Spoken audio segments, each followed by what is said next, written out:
আসসালামু আলাইকুম। আন্তর্জাতিক বাংলা সংবাদে আপনাদের স্বাগতম। শুরুতেই জানিয়ে দিব সংবাদ শিরোনাম, পরে বিস্তারিত।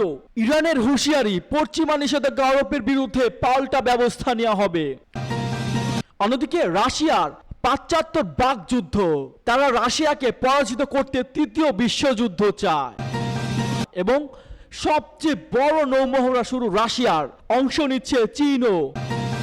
আরও জানিয়ে দিব ব্রিক্স নিরাপত্তা বৈঠকে যোগ দিতে রাশিয়া গেছেন ইরানের নিরাপত্তা কর্মকর্তা। এবং সবশেষ জানিয়ে দিব মধ্যপ্রাচ্য পৌঁছেছে মার্কিন পারমাণবিক সাবমেরিন। এতক্ষণ দেখছিলেন সংবাদ শিরোনাম, এবার বিস্তারিত। তার আগে আপনি আমাদের ভিডিওটি কোন জেলা থেকে দেখছেন অবশ্যই কমেন্ট করে জানিয়ে দিবেন এবং আমাদের সাথে থাকার জন্য চ্যানেলটি সাবস্ক্রাইব করে দিবেন। পশ্চিমা নিষেধাজ্ঞা আরোপের বিরুদ্ধে পাল্টা ব্যবস্থা নেওয়া হবে, ইরানের হুঁশিয়ারি। রাশিয়ার কাছে অস্ত্র সরবরাহের অভিযোগ পশ্চিমা দেশগুলো ইরানের উপর নিষেধাজ্ঞা আরোপ পর তেহরানের হুঁশিয়ারি উচ্চারণ করে বলেছেন পশ্চিমাদের বিরুদ্ধে পাল্টা ব্যবস্থা নেওয়া হবে। গতকাল ইরানের পররাষ্ট্র মন্ত্রণালয়ের মুখপাত্র নাসের কানাইনি কথা বলেন। তিনি বলেন, ইসলামী প্রজাতন্ত্র ইরান রাশিয়া ফেডারেশনের কাছে ব্যালিস্টিক ক্ষেপণাস্ত্র বিক্রি করেছে বলে পশ্চিমারা যে দাবি করেছে তা সম্পূর্ণ ভিত্তিহীন এবং মিথ্যা। কানাইনি বলেন, পশ্চিমাদের বৈরীনীতি এবং অর্থনৈতিক সন্ত্রাসবাদ ধারাবাহিকতা ইরানের বিরুদ্ধে নতুন নিষেধাজ্ঞা আরোপ করা হয়েছে। ইউক্রেনের সংঘাতের হস্তক্ষেপের অভিযোগ, ইরানের এয়ার পরিষেবা প্রদানের জন্য দ্বিপক্ষীয় চুক্তি বাতিলের বিষয়ে ইংল্যান্ড, ফ্রান্স এবং জার্মানি পররাষ্ট্রমন্ত্রীদের অস্বাভাবিক বক্তব্যে তীব্র নিন্দা করেন নাসের কানাইনি। তিনি বলেন, আমেরিকা এবং 3টি ইউরোপীয় দেশ ইহুদিবাদী ইসরায়েলের অস্ত্রের প্রধান সরবরাহকারী এবং তারা ইসরায়েলকে অস্ত্র সরবরাহ করে গাজা গণহত্যা অংশীদারের পরিণত হয়েছে। এসব দেশকে তাদের ভুল নীতির জন্য জবাবদিহি করতে হবে বলে উল্লেখ করেন ইরানের মুখপাত্র। গতকাল ব্রিটেন, জার্মানি এবং ফ্রান্স ঘোষণা করেছে যে তারা ইরানের সাথে দ্বিপক্ষীয় বিমান পরিষেবা চুক্তি বাতিল করবে এবং দেশটির জাতীয় বিমান সংস্থা ইরান এয়ারের উপর নিষেধাজ্ঞা আরোপের জন্য কাজ করবে। রাশিয়া পাশ্চাত্যের বাকযুদ্ধ, তারা রাশিয়াকে পরাজিত করতে তৃতীয় বিশ্বযুদ্ধ চায়। পারস্টুডে ইউক্রেন সংকটের বিষয়ে বিভিন্ন দেশের কথা ও কাজের মধ্যে বিস্তার পার্থক্য রয়েছে উল্লেখ করে একজন সিনিয়র রাশিয়ান পার্লামেন্ট সদস্য বলেছেন, পশ্চিমারা পাগল হয়ে গেছে। রাশিয়ার জাতীয় সংসদ নিম্নকক্ষ দুমার আন্তর্জাতিক কমিটির প্রধান লিওনিড স্লুটস্কি রাশিয়ার সাথে যুদ্ধে ইউক্রেনের প্রতি পশ্চিমা দেশগুলোর সমর্থনের কঠোর সমালোচনা করেছেন। পারস্টুডে জানিয়েছে, লিওনিড স্লুটস্কি বলেছেন, ইউক্রেনের প্রেসিডেন্ট জেলেনস্কি পশ্চিমা সমর্থকরা কিয়েভের রাশিয়ার রেড লাইন অতিক্রম করার জন্য চাপ দিচ্ছে এবং মস্কো আবাসিক এলাকার সর্বশেষ হামলার ঘটনা এর প্রমাণ। রুশ সংসদ দুমার আন্তর্জাতিক কমিটির প্রধানের এই বক্তব্য অনুযায়ী মস্কো ইউক্রেনকে সামরিক সহযোগীদেরকে জবাবদিহিতার সম্মুখীন করবে। তিনি আরো বলেছেন, পশ্চিমা তাদের আধিপত্য বজায় রাখতে এবং রাশিয়াকে কৌশলগত পরাজয় ঘটাতে তৃতীয় বিশ্বযুদ্ধ শুরু করার পায়তারা করছে। রাশিয়ার এই সংসদ সদস্য বলেছেন, আমির পাশ্চাত্যের দ্বিমুখী আচরণের মুখোশ খুলে দিতে চায়। ইউক্রেনের আমেরিকায় অস্ত্র দিয়ে রাশিয়ায় বেসামরিক মানুষকে হত্যা করার অনুমতি দেওয়া উচিত কিনা সে ব্যাপারে আলোচনার সময় মার্কিন পররাষ্ট্রমন্ত্রী ভিত্তিহীন দাবি করে ইরানের বিরুদ্ধে নতুন নিষেধাজ্ঞার কথা ঘোষণা করেছেন। কিন্তু তারা কি মনে করে যে এভাবে নিষেধাজ্ঞা দিয়ে অন্যদেরকে মার্কিন পদাঙ্ক অনুসরণ করতে বাধ্য করতে পারবে? ব্রিটিশ পররাষ্ট্রমন্ত্রীর সঙ্গে সম্প্রতি বৈঠকে মার্কিন পররাষ্ট্রমন্ত্রী অ্যান্টনি ব্লিংকেনের ইরানের বিরুদ্ধে রাশিয়ার কাছে ব্যালিস্টিক ক্ষেপণাস্ত্র পাঠানোর অভিযোগ তোলেন। ব্লিংকেনের এই দাবির প্রতি সমর্থন জানিয়ে মার্কিন যুক্তরাষ্ট্র এবং তার ইউরোপীয় মিত্র ইরান ও রাশিয়ার বিরুদ্ধে নতুন করে নিষেধাজ্ঞা আরোপ করেছে। মার্কিন পররাষ্ট্রমন্ত্রী ইরানের বিরুদ্ধে এমন সময় ভিত্তিহীন অভিযোগ তুলেছেন যখন এর আগে হোয়াইট হাউস জাতীয় নিরাপত্তা পরিষদের মুখপাত্র জন কিরবি এবং সিআইএর প্রধান উইলিয়াম বার্নস ইরান থেকে রাশিয়ার ব্যালিস্টিক ক্ষেপণাস্ত্র পাঠানোর বিষয়ে আমেরিকার মিডিয়াকে দাবি সত্যতা নিশ্চিত করেননি। ইরানের পররাষ্ট্র মন্ত্রণালয়ের মুখপাত্র নাসের কানানি রাশিয়ার কাছে ইরানের ব্যালিস্টিক ক্ষেপণাস্ত্র পাঠানোর দাবি সম্পর্কে সাংবাদিকদের প্রশ্নের জবাবে বলেছেন, ইউক্রেন সংকটের ব্যাপারে ইরানের নীতি স্পষ্ট এবং অপরিবর্তনীয়, আর রাশিয়ার কাছে ইরানের ব্যালিস্টিক ক্ষেপণাস্ত্র পাঠানোর যে দাবি করা হচ্ছে তা মূলত কিছু পশ্চিমা দেশের রাজনৈতিক উদ্দেশ্যমূলক বার্তা যা সম্পূর্ণ ভিত্তিহীন। তেহরান ইউক্রেনের সংকটের শুরু থেকে এখন পর্যন্ত কখনো এই সামরিক সংঘাতের অংশ ছিল না জানিয়ে ইরানের পররাষ্ট্র মন্ত্রণালয়ের মুখপাত্র জোর দিয়ে বলেছেন যে ইরান প্রথম ক্ষেত্রে ইউক্রেনের সংকট ও রাজনৈতিক সমাধান কথা বলে আসছে। সবচেয়ে নৌ মহড়া শুরু রাশিয়ার, অংশ নিচ্ছে চীনও। আধুনিক ইতিহাসে সবচেয়ে বড় নৌ মহড়া শুরু করছে রাশিয়া।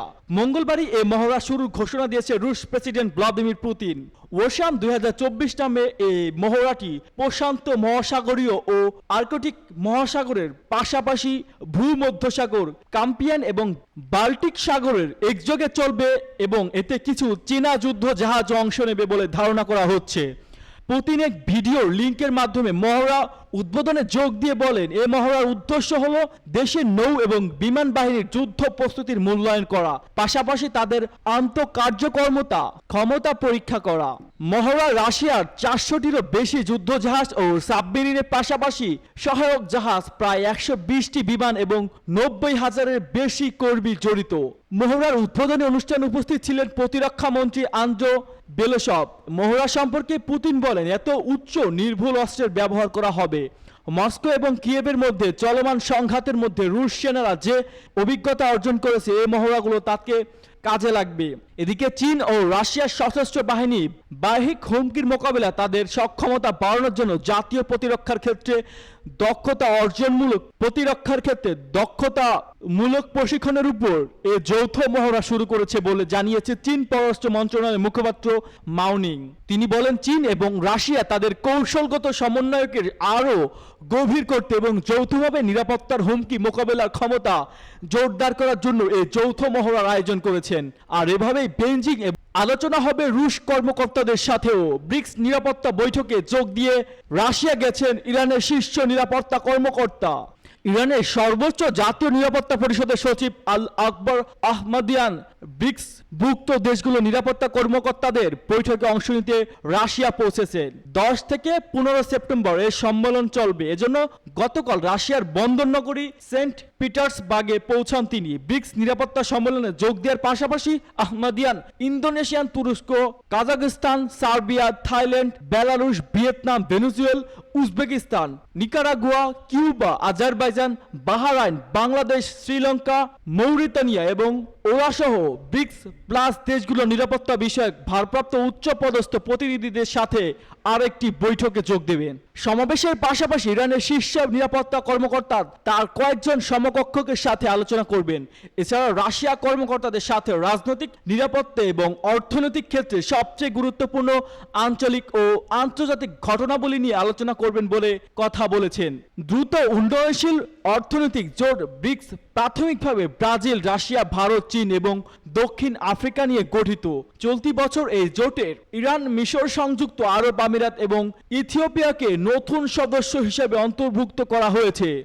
মধ্যপ্রাচ্য পৌঁছেছেন মার্কিন পারমাণবিক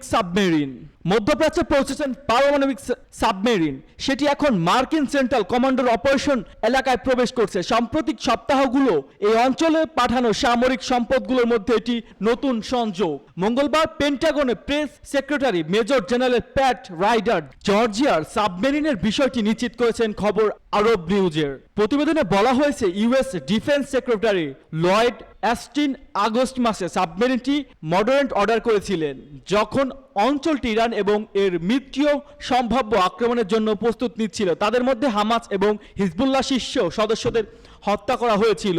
হিজবুল্লাহ ইতিমধ্যে ইসরায়েলের বিরুদ্ধে প্রতিশোধ নিচ্ছে, যা গত কয়েক মাসে হিজবুল্লাহ লক্ষ্যবস্তুতে প্রাথমিক হামলা চালিয়েছিল। ইরান তার প্রতিক্রিয়া জানাতে হুমকি দিয়ে চলছে, কিন্তু এখনো কিছু করেনি। মার্কিন কর্মকর্তারা মনে করেন ইরান এখনো ইসরায়েলের বিরুদ্ধে আক্রমণ করার প্রস্তুতি নিচ্ছে। পেন্টাগন উল্লেখ করেছেন, ইরানের কাছে মার্কিন সামরিক সম্পদের উপস্থিতি বৃদ্ধি টেকসানে প্রভাব ফেলছে। ইউএসএস আব্রাহাম লিঙ্কন 2 সপ্তাহের আগের মধ্যে পৌঁছেছেন, যা ইন্দো প্যাসিফিক থেকে দ্রুত স্থানান্তরের নির্দেশ পেয়েছিল। এছাড়া USS Theodore Roosevelt career strike গ্রুপের এই অঞ্চল উপস্থিত থাকাতে বলা হয়েছে, যদিও এটি শীঘ্রই যুক্তরাষ্ট্রে ফিরে যাওয়ার কথা যদি না অ্যাস্টিন অন্য কোনো সম্প্রসারণের নির্দেশ দেন। বর্তমানে সেন্ট্রাল কমান্ডার অঞ্চলে প্রায় 40,000 মার্কিন সেনা অবস্থান করছে। অন্যান্য সামরিক সম্পদের